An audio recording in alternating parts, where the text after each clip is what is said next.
Oh, my stars. Pardon me, I don't mean to be rude, but look how you are dressed. Ladies in trousers and men without a tie or cravat. Oh, oh dear, let me remember my manners. I'm sorry. I am Abigail Fellows, here tonight because I owned a farm in Westfield some 165 years ago. My life started long before that, in 1785, when I was born near Albany, New York, just 2 years after the end of the Revolutionary War. Why, we didn't even have a constitution or a president yet. At the age of 19, I married my dear Ezra, settling in Saratoga County for what was to be a wonderful life together. Ezra made a good living on our farm, and as the children came along, each of the boys went into the fields when he was old enough, and the girls came to the kitchen to be with me to learn to be good cooks. We had to make hearty, heavy food to fuel the life of manual labor for the men. Sadly, that good life didn't last long enough, for 1820 became a terrible year. In July, my youngest, my sweet little James, died. Then, come autumn, Ezra died. However, I could not take time to grieve, as I had 10 children to feed, clothe, and care for. We tried to keep the farm going, but the physical labor was too demanding. As much as my eldest, John, who was 15, and his younger brothers tried, they just were not strong enough to work the fields and tend the livestock. We surely were facing the prospect of the poorhouse. However, my Ezra had won a judgment against his father and brother-in-law for cheating him out of his share of the sale of a farm. They had appealed that judgment, and Ezra died before it was settled. A long and difficult legal process put me in conflict with my in-laws for 5 years, but I was determined to protect my children's inheritance and what was legally mine as Ezra's widow. Ultimately, the court upheld the judgment, and we were granted the money. Not getting on very well with Ezra's family then, and losing the moral support of my own family, which had moved west to settle the new frontier, I had a choice to make. At 40 years old, I decided that my best path lay in using that settlement money to buy a small farm out west where my family had moved.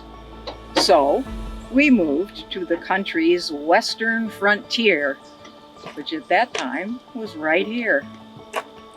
This was in 1825, the year the Erie Canal opened. I got a mule and her name is Sal. We became a crossroads for the Great Western Migration. The farm I bought was small, located in Portland on what I think is now called Fay Street. It was manageable for my boys, who were now older and stronger.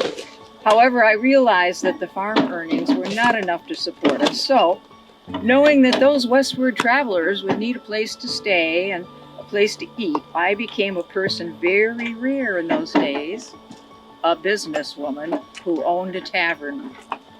To operate such an establishment, I needed to secure a license from the local magistrates. Though it was granted as a form of charitable support for widows, I had to prove my ability to keep an orderly house. We offered food and drink and, of course, a place to stay. It was hard work. At first, my brother helped, and then my older sons. Life progressed smoothly, and eventually I took my place as an honest businesswoman. I'm proud to say that's how the history books remember me. You can look it up. All went well for about 6 years. Then, for the second time since I had opened the tavern, the temperance movement took hold here. The first time they simply were preaching moderation, which didn't impact my business much, but the second time they came to Chautauqua County around 1831 with what was called the Second Great Awakening, total abstinence was the message. Well, I'm a God-fearing woman who was properly baptized in the Saratoga Congregational Church when I was 31 years old, so it didn't feel right with God to keep that tavern running. So I closed it. It's enough for you to know that we kept going. My boys took odd jobs, and we all worked the farm. Eventually, I decided I needed a change. So, I traded my farm and tavern for a farm here in Westfield. Living on that farm for nearly 20 years, I died in 1857, having lived a really good life. I am left, though, with two mysteries. First, there's not an address recorded for my Westfield farm, so I'm not able to locate where it would have been on a modern village map or by sight when I take strolls around the village. The second, I was buried in the Brockton Cemetery not far from my old farm on K Street. When that cemetery was closed, most of us were moved to the Evergreen Cemetery, but I really cannot tell from how I am today whether I was moved too. I know there's no true record of me in the Evergreen, except a mistaken entry by a genealogist who mistook my son Ezra's name for his father's, and so listed me, too, as his wife. Oh well, it hasn't mattered to me. I enjoy stopping by here to visit former neighbors and friends, and, well, tonight I've had the added pleasure of visiting with you. So I hope you've enjoyed our talk, and I hope you enjoy the rest of your tour. Good night.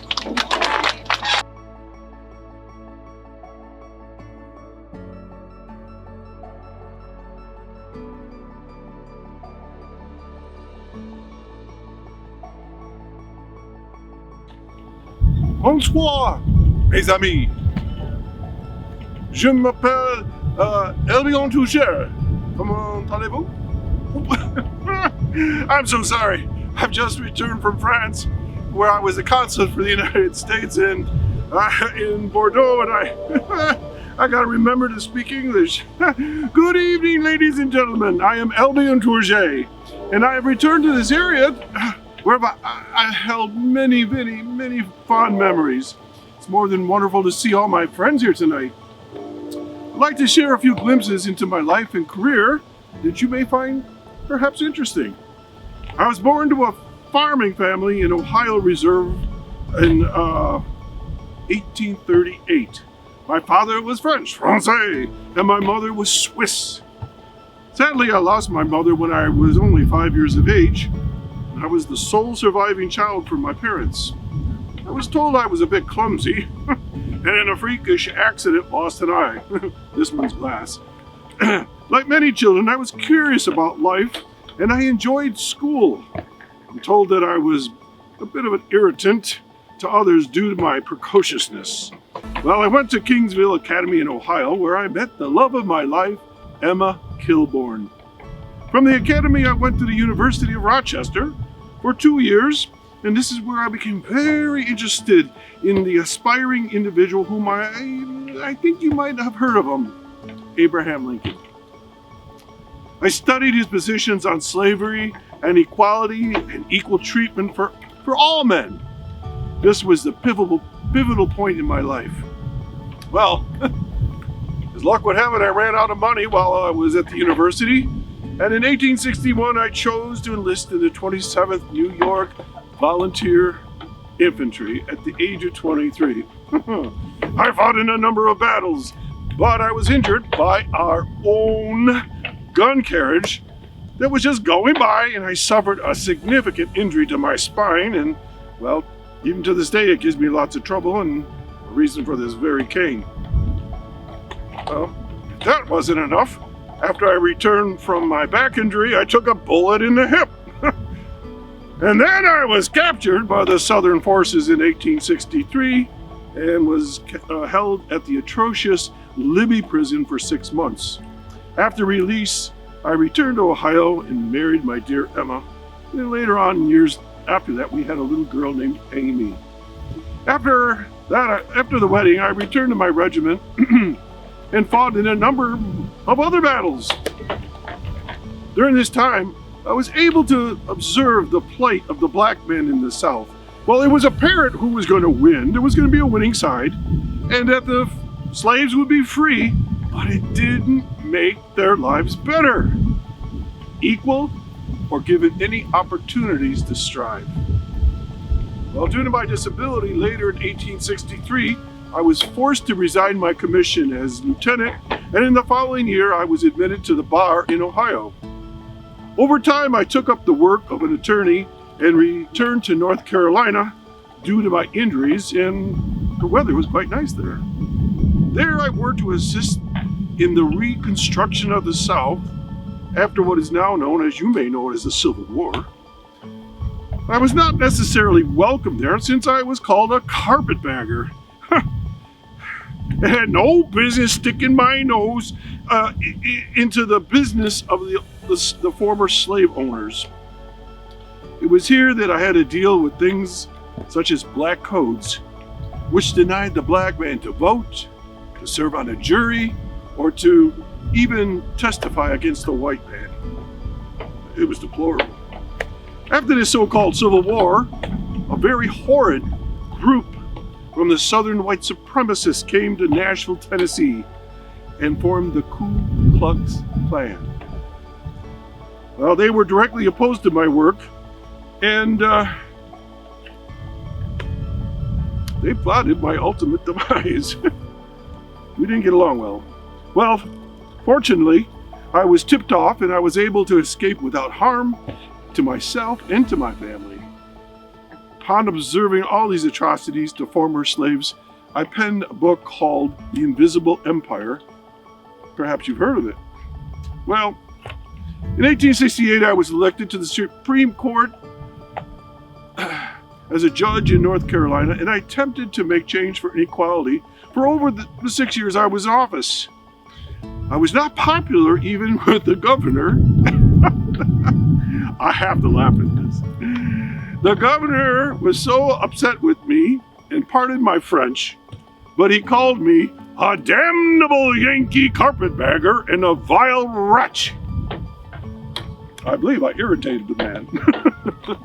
Unfortunately, many of my decisions, suggestions, and attempts were falling on deaf ears, and I was forced to leave the state.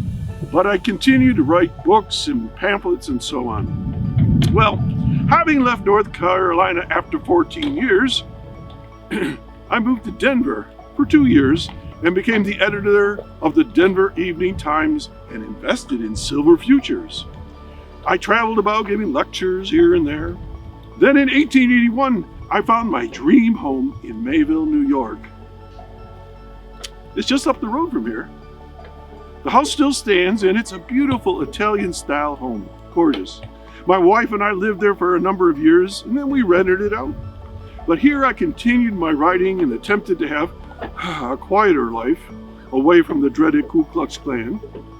I called this wonderful home Thorheim, which is Nordic for World of Strength. But this idyllic lifestyle, it only lasted for a while.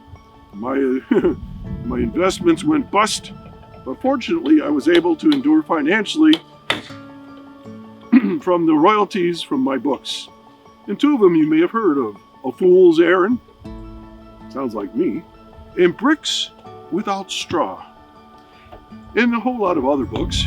But by the way, you can't make bricks without straw. You can't make a life for yourself without the resources one needs to be successful. These resources, or straws, were denied the former slaves and their children. Oh, excuse me. Over the years, I was asked to represent a number of people of color. I presented all the defense I could summon, but again and again and again, I was sadly unsuccessful. In later years, I did read that much of my work was the foundation for others who attempted the same type of court action, and in some cases were successful. On the other hand, I'm very proud that in 1873, I helped to found a college for freedmen and freedwomen in Greensboro. It later became known as Bennett College. I want to tell you a little bit about a case that I worked on that got quite a bit of headlines. It's called Plessy versus Ferguson. It was a court case that I was asked to defend in New Orleans, where we attempted to have courts be color blinded and not see color, but a man. Homer Plessy was mixed blood and attempted to sit in a white-only compartment in a train car. The police were tipped off that he had black heritage and was arrested on the spot. Equal but separate was the law of the land then. Well, I attempted to push equality in the enforcement of constitutional rights under the 14th Amendment. The courts voted 7-1 against our case, stating that in fact train cars were equal in quality and that the Constitution didn't guarantee non-separation. Nonetheless, I've been considered, and I quote, the nation's most outspoken white radical on the race question, of which I might add I am superbly proud of that title. Well, in 1897 through 1905, President William McKinley appointed me to my last post in France. I enjoyed this work since France has always been a stronghold for free thinkers, equality, and liberty for all. In 1905, I was diagnosed with uremia. It's a kidney condition which improved for a while, but then it came back with a vengeance and I couldn't overcome it. If you visit the Mayville Cemetery, you'll find this tall, white, beautiful tombstone on which is engraved one of my favorite sayings. Very moved and pleased to share with you at this time before I leave. It goes like this. I pray thee, then write me as one that loves his fellow man. Au revoir.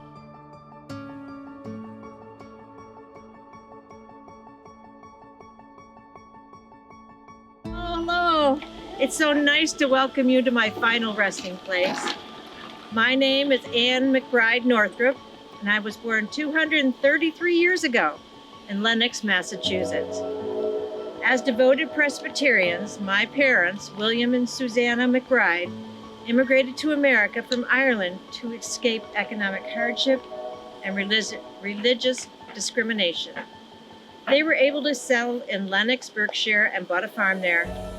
We became a happy little family when I was born on January 27, 1792. In 1806, when I was 14, we moved to Ripley, New York, by the urging of my father's brother, Robert. He knew that this area had an abundance of fertile land, perfect for farming. Father was able to buy 100 acres right around the New York-Pennsylvania state line. My uncle and father sponsored other Irish immigrants to help them with land purchases in the area. My parents became hard-working farmers once again. My father is listed as the 6th settler in Ripley, with his name engraved on the monument just west of town. Through attending church functions and socials, I met Daniel Northrup of Westfield. We fell in love and were engaged to be married. But before our plans were completed, the War of 1812 broke out between the United States and Great Britain. He left to fight the British on the Niagara frontier. To my great relief, he returned unharmed a year later. So on April 5th, 1813, at the age of 21, we were married and moved into his one-room log cabin 2 miles west of Westfield, which is now Munson Road. We were very happy there and made a good living. We raised sheep and cattle, and grew apples. In just a year, we started having children. We had a total of 11 children, seven girls and 4 boys. In 1830, we took out a $1,000 mortgage on our farm to help build the first brick Presbyterian church on the site where the current one sits today. That was a lot of money at that time, and probably over $35,000 today. Back in those days, there was no excuse, short of illness, for missing church. So as faithful churchgoers, we came down the hillside every Sunday in a horse and buggy, or in the winter, a horse-drawn sleigh. As you can well imagine, this cabin was getting very cramped. So in 1834, our friends and neighbors helped us move the cabin up the road on logs pulled by oxen. In its new location, they dug a basement using whole trees as beams over the large stone walls. The cabin was then expanded into 3 rooms downstairs and 2 bedrooms upstairs. It was a mansion! After the unfortunate passing of my husband, my 4 boys stayed on to run the farm. A few years later, Dr. Welch built the first largest grape juice plant in town, so we enhanced our profits and planted multiple grape vineyards. I died at the age of 90 in 1882, and am honored to have been one of the pioneers of our beloved Westfield.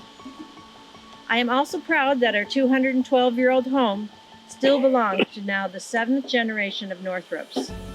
You might know Marilyn and her sons, who are currently working hard to keep up the tradition of the Northrop Homestead and Maple Meadow Farm. But before you go, I would like you to meet my great-granddaughter Ruth. She had a promising future and moved away for work. She was traveling abroad when something terrible happened. But I'll let her tell the story herself. Hello! Welcome! Oh, it's so nice to have visitors. My name is Ruth Patricia Northrop. I see you've just been to visit my great-grandmother. I was born here in Westfield on June 17th, 1904. My parents, Schuyler and Augusta Northrop, have the farm out on Munson Road. I loved growing up on a grape farm. My brothers and I had a lovely childhood. When I graduated from Westfield High School in 1921, I went away to college at Cornell. I loved writing and theater. Did you know I wrote a play? I picked the actors and directed it too. It was called Such Is Life, and it opened to rave reviews. I graduated from Cornell with a home economics degree in 1925. After college, I got a job as assistant nutritionist at the Deaconess Hospital in Buffalo. It's not the same as writing, but I enjoyed the work. From there, I went to the Mount Pleasant, Pennsylvania, to the Mount Pleasant Hospital, and that's where I met Dr. John L. Burkholder. He was a member of the X-ray and surgical staff. I didn't stay at that job long, and I moved on to the Pennsylvania Hospital in Philadelphia in September of 1929 to continue my work as an assistant dietitian. They granted me a leave of absence in May of 1930 to go on a European tour. The doctor and I were taking a tour all around Europe. It was delightful. I just love Europe. We were making a grand tour. We went all over Sweden. It was wonderful to practice my Swedish. We were on our way from Stettin to Stockholm, then to London, then on to Paris, before making it back home. I wasn't due back to work until September. By now, you've probably heard what happened. My death made the headlines. On July 9th, 1930, we were leaving from Stettin for Stockholm on board the Lufthansa D-864, a Dornier Wal flying boat. It's a very large flying boat. Wal stands for whale, and it looked like one. We hadn't made it far when a storm and engine failure forced our craft down, just off the coast of Denmark. There was a nearby boat, the Maha, which attempted a rescue, but the seas were so rough that we had to stay on board the downed ship. For over 3 hours, they tried to tow us to shore, but the floating boat plane was overtaken by a wave and it capsized. The pilot, mechanic, and 1 passenger were rescued. They had me nearly on board, but a strong wave snatched me under the moment of my rescue, and I slipped away. My beloved Dr. John Burkholder and 3 other passengers perished that day as well. It was 3 days before they found my body. They had to use my bracelet to identify me. I was still wearing my life belt. My dear parents couldn't stand the thought of me being lost at sea. And when they found my body, they put me on a steamship to bring me back to Westfield. I arrived in the port in New York City on August 4th, and they held a large funeral down at the First Presbyterian Church where my family were active members. I was laid to rest here on August 7th, 1930. My stone is around here somewhere. I've been a little lonely since I arrived. Seems some of my family weren't too happy about me traipsing around Europe with Dr. John, since we weren't married yet. After all, he was 42 and I was only 25. But my friends made sure to tell the papers of our engagement after the accident. Oh, I do hope you'll stop and visit again sometime. Thank you. Bye. Bye.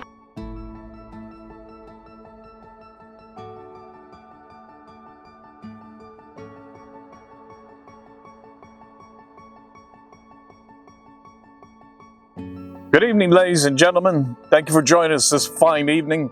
My name is Connor O'Sullivan. Did you know that Westfield has a long and wonderful history of grape production? Juices, wines, jams, concentrates. Listen to me now as I tell you the story about how it got to the place it is today. The Concord grape was the most important crop for the Lake Plains area of Chautauqua County, the northern section of both Westfield and Ripley. Wild grapes were first introduced to Chautauqua County near Brockton, New York in 1818. During the mid-19th century, wine grapes were introduced. The weather in this region is ideal for it. The cold Arctic masses that have been warmed by the Great Lakes are trapped against the foothills to the south, protecting the wine vines from extreme temperatures. The northern latitude of the area results in long hours of summer light and well-drained soil, which makes it ideal for supporting the growth of the vine. Now, Dr. Thomas Bramwell Welch, born in 1835, was an American Methodist minister and dentist. Dr. Welch and a few others had embraced the notion of using unfermented grape juice for their communion rather than the wine. They started experimenting with different ways to preserve the juice for longer periods of time. They began using the process of pasteurization and began selling it to others in the churches in the area. Now, his son, Dr. Charles E. Welch, also a dentist, in 1890s, turned over his practice to his sister, Dr. Emma Welch Slade. And Charles would take the product to the Chicago World's Fair, helping to spread the awareness of the product around the country. Then in 1897, Welch's grape juice business was incorporated, and Westfield was selected for its main headquarters of operation. By 1910, the business was selling $1 million of grape juice a year. That was a little over $34 million in today's money. By 1910, the business was selling $1 million. Oh, I read that. Sorry. As time passed, there was an entire Welch block constructed, and Westfield quickly became known as the grape juice capital of the world. In our present day, Chautauqua County is the largest grape-growing county outside of California, with approximately 30,000 acres devoted to vineyards. Welch's is particularly known for its grape juice, jams made from dark Concord grapes, and its white Niagara juice. There are two other companies, Mogan David and the Growers Co-op. And Mogan David was founded months before the repeal of the Prohibition. Its kosher wine was originally marketed for Passover Seder that turned out to be popular year-round with the public. In the 1960s, Concord wine was still the best seller of Mogan David line, producing a dozen different wines and 2 kinds of champagne. The company broke away from the conventional Mogan David line with the introduction of MD 2020, a brand of flavor-fortified wines that were received as younger consumers, especially college students. Now, contrary to the pot smokers, MD 2020 did not stand for Mad Dog. The real name was Mogan David, but I still call it Mad Dog. Hear, hear. Mogan David is still going on strong today. Growers Co-op got its start as Concord grape pricing was collapsing and started the Great Depression. So in 1929, farm owners have been pooling their grapes there, focusing on a large-scale bulk products of juice and concentrates. For over 90 years, Growers remains a reliable partner for family farm-owned businesses. The Westfield area has become quite the center for award wine grapes. You only have to drive a few miles in either direction to experience what is collectively known as the Lake Erie wine country. There are over 20 wineries in our area. We are known as Concord Grape Capital of the world, and we are very proud to boast of our award-winning Johnson Estate Winery, which was established in 1961 by Frederick Spencer Johnson, the first farmer in the area to plant the French hybrid wine grapes in a region completely dominated by Concord and Lambrusco juice grapes. Now, Johnson Estate Winery is the oldest estate winery in New York State also. In 2010, Frederick Spencer Johnson Jr. and his wife Jennifer became owners of the farm and the winery. Now, they are listed in the top 20 things to do on the Route 20 road trip, covering 12 states and 3,360 miles. Our Noble Winery, located here in Westfield, is owned by Pete Noble and his wife Diane. Purchased the homestead and the vineyards in 1979. And in Pete's own words, it's become what it is today, with lots of blood, sweat, and wine. As you walk through our picturesque village of Westfield, enjoy the beautiful architecture from the years gone by. They give the village its lasting charm, the smell of the aroma of the grapes as we come into harvest time. And may you be blessed. And may you get into heaven a half an hour before that devil knows you're gone. Have a nice evening. Thanks.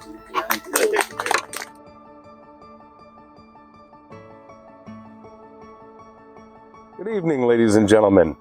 Welcome and thank you for approaching on foot, my favorite form of transportation.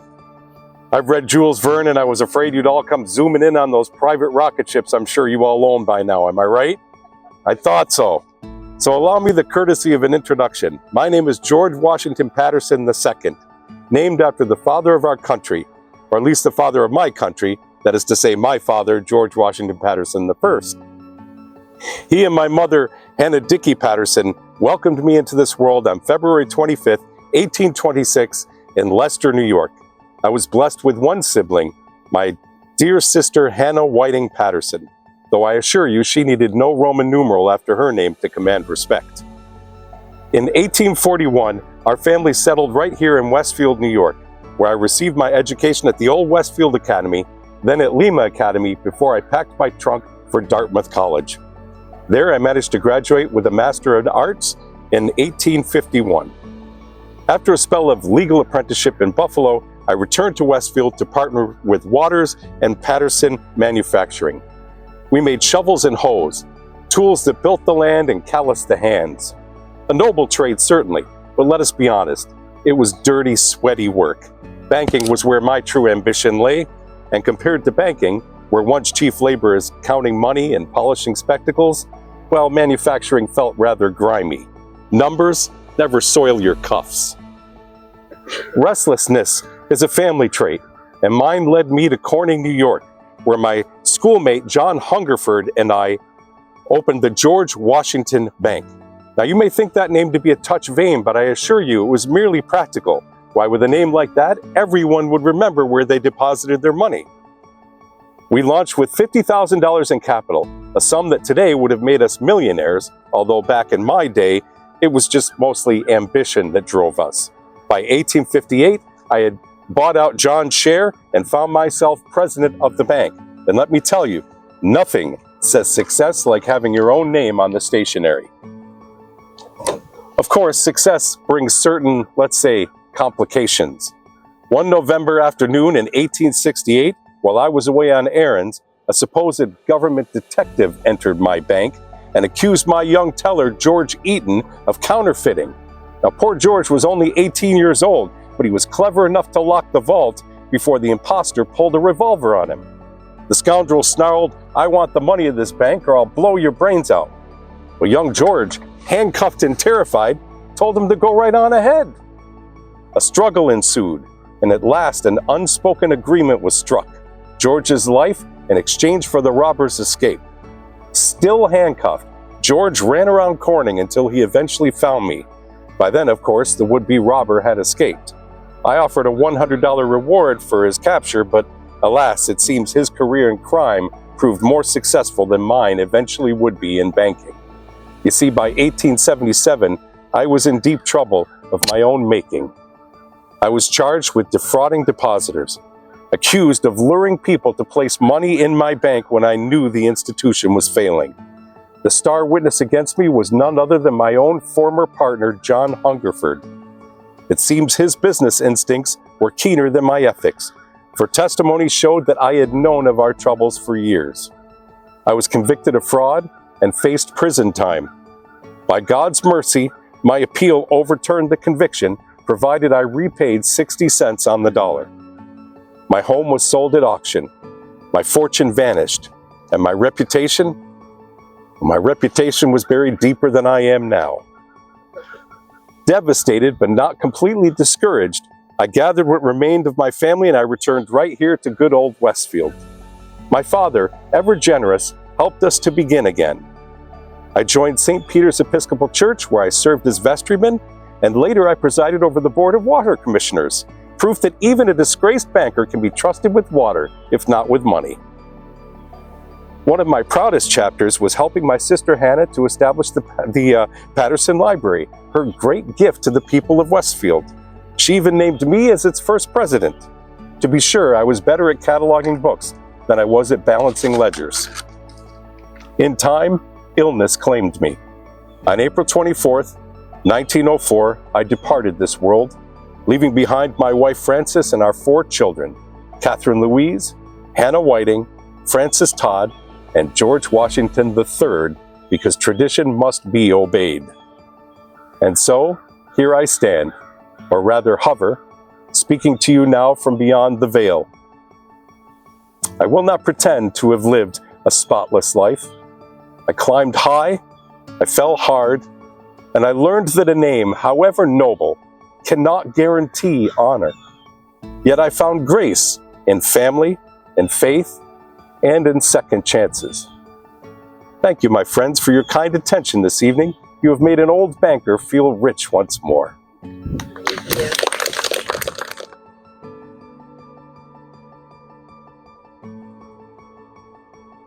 Welcome. My name is Lieutenant John Quincy Brown. I'm from the Ellington area of Chautauqua County. I enlisted into the 9th New York Cavalry in East Randolph on October 1st of '61. I started as a sergeant for Company E, probably because of my older age of 32. I went to Camp Seward here in Westfield along with 800 other men, Camp Seward being on the top of Union Street, and met many of the fellows who I would soon be going to war with. One particular fellow quickly became a favorite, Casimir Churchill. At 20 years old, Casimir was the biggest boy in the company. He weighed 225 pounds and was 6 foot 2 inches tall. He really stood out since the average guy in our company was maybe 130 pounds and 5 foot 8. I knew he was from a large family with 5 brothers and 5 sisters. His father was Cullen Churchill, who was well thought of in our area. It was hard for Casimir to leave his home and family, but he felt very strongly about serving his country. He felt just as strong about his faith in God. He said to me one time, "People ask why I always appear to be a happy man. My father taught me to live by 3 main principles. Do your duty to your earthly father, your heavenly father, and Uncle Sam." Camp Seward was made up of barracks and tents. You could hear everything. One thing that I know bothered Casimir was all the swearing that went on. I also know that he read his Bible nightly. He wrote his father a letter and warned him to keep his brother Charles home and not let him enlist. He and Charles were close, and he didn't want him exposed to all the sinful behavior. Our regiment left Camp Seward and went by train to Buffalo, Albany, and then down to Washington. We had been issued our pants and jackets, but didn't get our overcoats until we were on the trip down on a very cold November. When we got to Washington, we were expecting to get off the train and see our horses. But come to find out, there weren't any to be had. We got all sorts of excuses from our officers about how it would take a while to get the horses, so we were assigned to wait in camp. All the boys were raring to go and fight, so they were mighty disappointed. We were issued our sabers in December and began drilling every day. We had to drill in the school of trooper dismounted and what you did on foot as cavalry.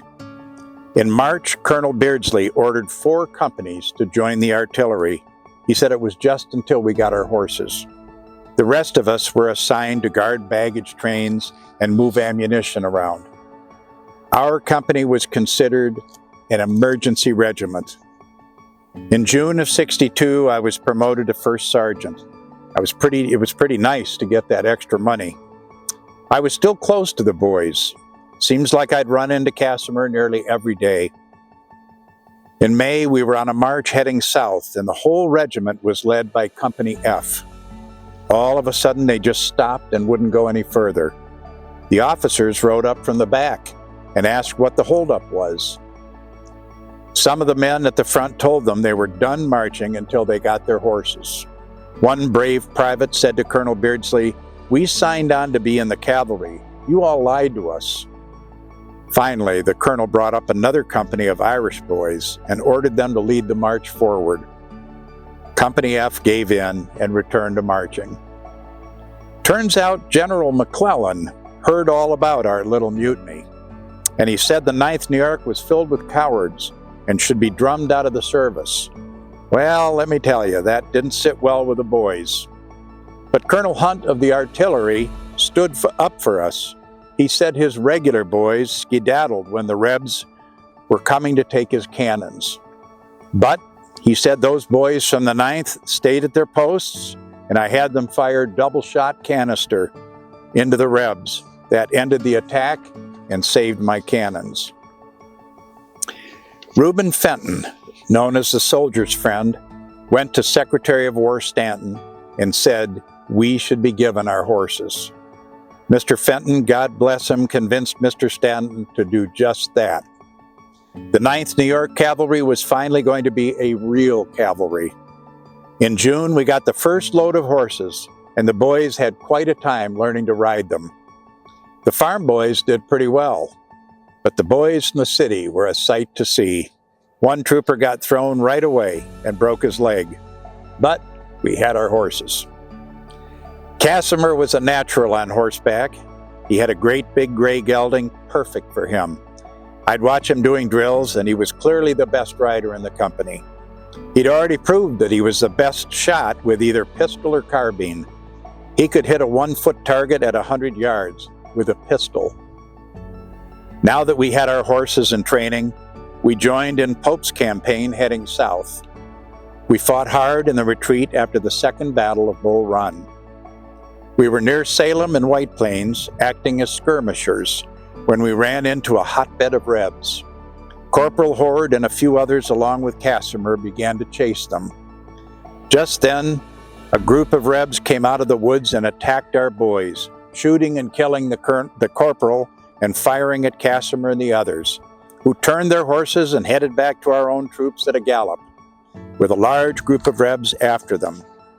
Casimir stopped to reload his carbine and took a bullet in the back. He kept riding for another half-mile. As he came to his Union friends, they fired on the Rebs, who then turned and ran. Casimir sat up in his saddle and said, "Boys, I've been hit." He dropped his gun and fell from the saddle. It was a fatal hit. We were continuing to engage the enemy. When I could, I ordered a few of the men to take Casimir to Alexandria, where he died of his wounds. What a terrible blow. A boy bigger in life than any man I knew, cut down at 21. The boys of the regiment took it particularly hard. He was very popular. I ordered Sergeant Bradshaw to write Casimir's father as soon as he could. He told Mr. Churchill the circumstances, saying the ball struck him in the back, the ball lodging in his abdomen. He lived until this morning, 2 o'clock. The ball was removed, and I will send it.